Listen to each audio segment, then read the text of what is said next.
आपकी अदालत में आइटम गर्ल राखी सावंत पर आरोप છે કે એ કંઈ પણ વિચાર્યા વગર નિવેદન આપ્યા કરે છે। રાખી, ઘણા બધા એવા નિવેદન છે જેમના વિશે કહેવામાં આવે છે કે તમે ફક્ત એટલે નિવેદન આપો છો કે થોડી પબ્લિસિટી મળી જાય, છાપાઓમાં સનસની ફેલાઈ જાય। જેમ કે જ્યારે આ ગીત કજરારે આવ્યું તો તમે કહ્યું કે ઐશ્વર્યા રાયની જગ્યાએ મારે હોવું જોઈતું હતું। સર, બિલકુલ હોવું જોઈતું હતું મારે, કેમ કે Aishwarya Rai miss universe, miss world, whatever, she is એક હિરોઈન મટીરિયલ છે। એમને એક આઇટમ ગર્લ નહીં, એમને આઇટમ નંબર શોભા નથી દેતું। એ અમારું કામ છે। એ લટકા ઝટકા દેખાડવા એ અમારું કામ છે સર। જો હું એ ગીત કરે તો વધારે સારું કરી શકત, અમિતાભ બચ્ચનજી અને અભિષેક બચ્ચન। તમે કહ્યું કે જો મારી હાઈટ થોડી વધારે હોત તો હું સુષ્મિતા સેન માટે જોખમ બની જાત। ના, સુસ્મિતા સેનનું કોઈ કમ્પેરિઝન નથી, because she is very talented and she is very well spoken. એવું કંઈ નથી, એ તો ખબર નહીં, કદાચ મોઢામાંથી નીકળી ગયું હશે, આમ જ માણસ છું સર હું। અને જ્યારે તમારું આલ્બમ બુઢ્ઢા મિલ ગયા રિલીઝ થયું તો તમે કહ્યું કે હું બુઢ્ઢા લોકો સાથે વધુ દોસ્તી કરવાનું પસંદ કરું છું।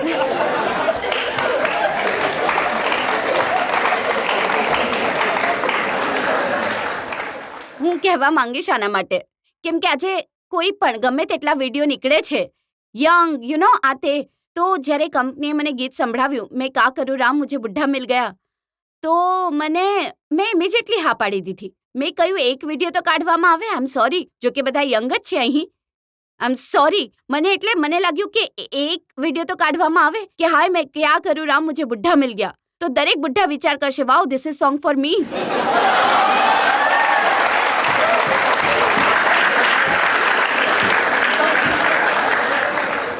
એટલે આ નિવેદન મેં મારા દિલથી, અને સર હું જે કંઈ પણ નિવેદન આપું છું એ મારા દિલથી વાત કરું છું। મારી વાતોમાં કોઈ પોલિટિક્સ નથી હોતી, કોઈ રાજનીતિ નથી હોતી, જે પણ બોલું છું હું મારા દિલથી બોલું છું। ફક્ત એટલું થાય છે કે તમારું નિવેદન સનસની ફેલાવે છે।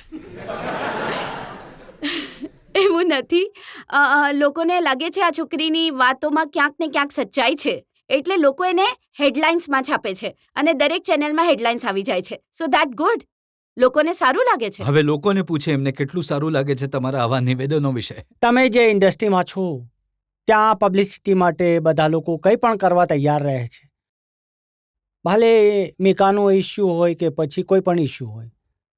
તમે એમ કેમ નથી કહેતા કે તમને એનાથી એટલી પબ્લિસિટી મળે, જે લોકો નથી ઓળખતા એ પણ તમને ઓળખે છે, એટલે તમે આ તકનો પૂરો ફાયદો ઉપાડો છો ને? ના ભાઈ,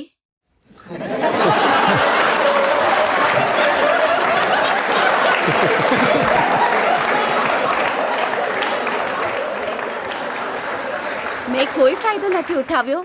મારી સાથે જે અપરાધ થયો છે એના વિરુદ્ધ હું બોલી છું।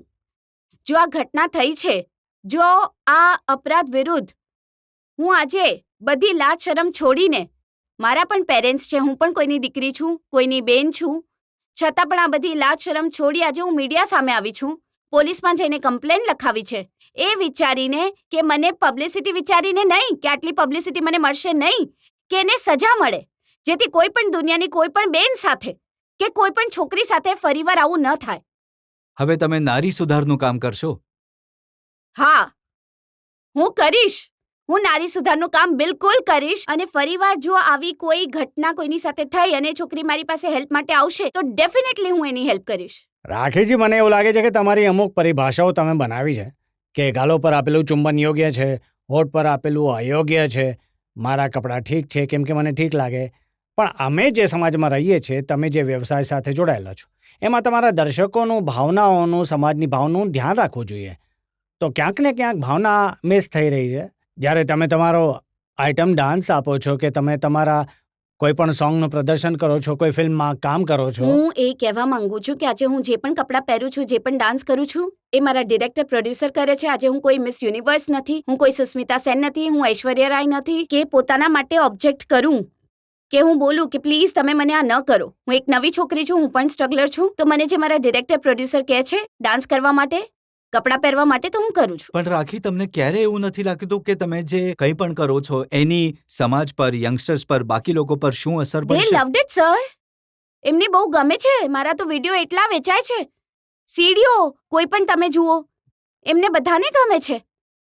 સૌથી વધારે આજે એટલે તો મને દરેક વિડીયોમાં ફક્ત લેવામાં આવે દિલ્હી, છે. મુંબઈ, કોલકાતા, મદ્રાસને જોઈને ડિસાઈડ કરી લીધું કે મારા વિડીયો બહુ વેચાય છે અને કોલેજ જનારા સર, લાઈક તમે કરે અહીંયા છે. બોલો છો પણ રાતે તમે એ જ વિડીયો જુઓ છો. You loved it. તમે રિવાઇન્ડ કરો છો વારંવાર.